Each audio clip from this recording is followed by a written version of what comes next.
In this video I'm going to talk about what you need to do to get set up for printing with these block prints.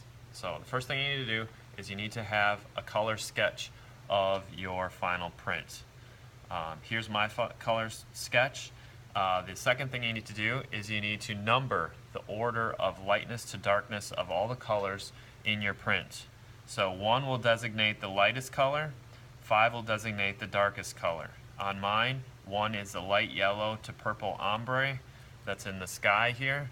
My next darkest color is the yellow-orange of the sun. My third darkest color is the green in the front. My fourth darkest color is this middle green purplish color.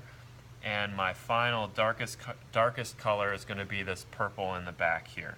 So that's the first step in getting ready to print.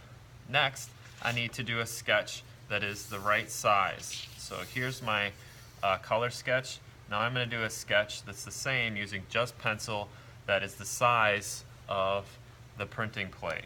So when I do this sketch, I want to make sure it's exactly the right size so it fits on my print. The reason why I'm having you do this is because if part of the image gets washed off when we're cleaning these block prints off, that way you can always flop it back on.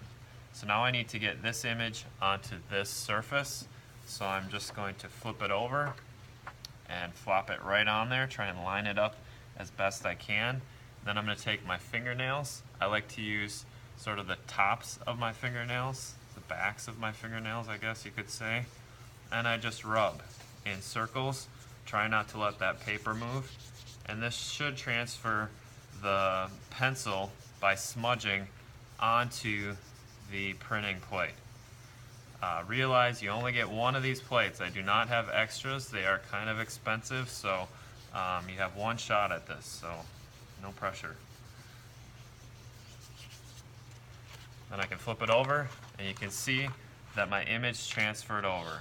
Notice when I transfer my image that it is the reverse. It would flop onto it. So here I could flop it on, and that's what I want. Just like that, and it would flop on. That way when it prints, it will be the right way. At this point, you might need to come back with your pencil and just refine some of these lines to make sure that you get it so you can see them.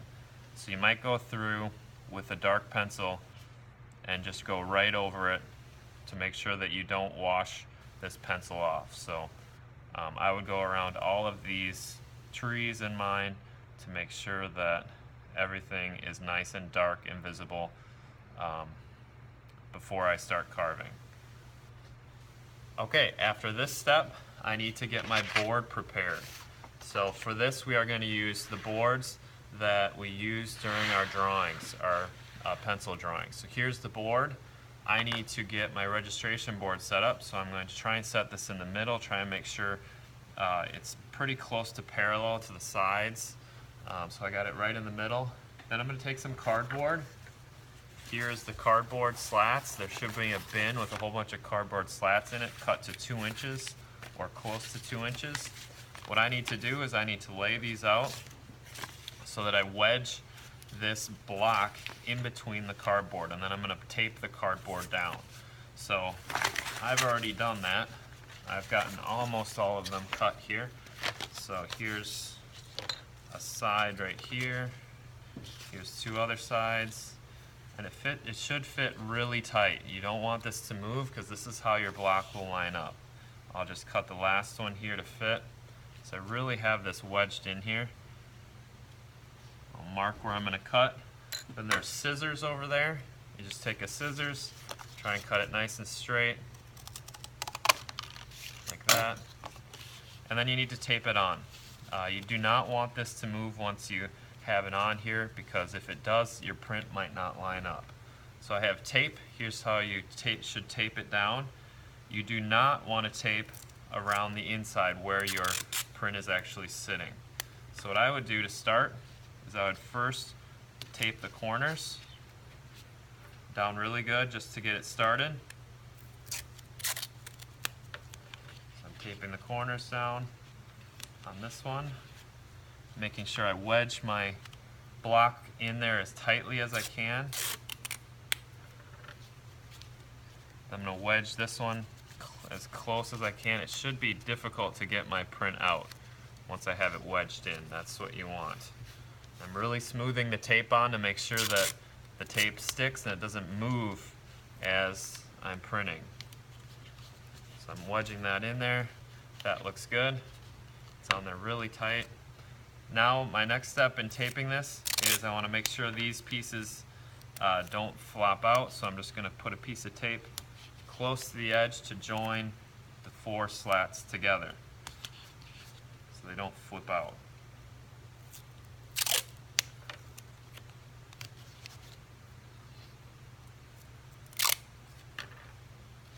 Once I have those on, just as an added bonus here, I would tape around the outside edge. Don't tape on the inside edge, but do tape on the outer edge. You can see I'm pushing it down with my fingernails to make sure it's taped down really tight. This is important. You do not want your registration to move once you start printing.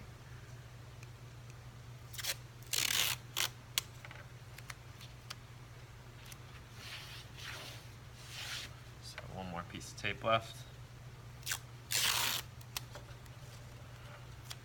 And there, my registration board is almost set up. In the next video, I'm going to show you how to prepare the papers for printing, which you need to do before you start printing.